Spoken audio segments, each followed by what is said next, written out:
Good evening বন্ধুরা, এখন বাজে 8:15। কোকো বাবু দেখো নতুন জামা পরেছে, প্যান্টটা পুরোনো। হ্যাঁ আচ্ছা, ওদিকে দেখাচ্ছি। আর কোকোর দিদিও জামা পরেছে, কারণ আজকে কোকোর মামুর বার্থডে। Happy birthday. আর এই যে চলে এসছে কেক। এখন অনেকটাই লেট হয়ে গেছে, কারণটা হচ্ছে ওরা তারাপীঠ গেছিল পুজো দিতে, তাই জন্য। ভোগ দিয়েছি কি সুন্দর। হ্যাঁ কি বলবে, কি বলবে? হ্যাঁ হ্যাঁ হ্যাঁ হ্যাঁ, ও কোকো কেক কাটবে বলে ভাবনাচ্ছি।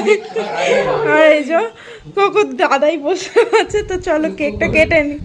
আর কেকটা দেখো খুব সুন্দর হয়েছে, কিন্তু গ্রে কালারটা চেঞ্জ করলে আরো ভালো লাগতো আমার মনে হচ্ছে।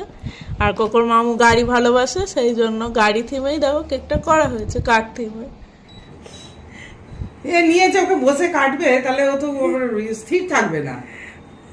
এখানে কোকোকে বসালেই কোকোই কেটে দেবে, বার্থডেটা কোকোর হয়ে যাবে। তো ক্যান্ডেল চালিয়ে দিয়েছি।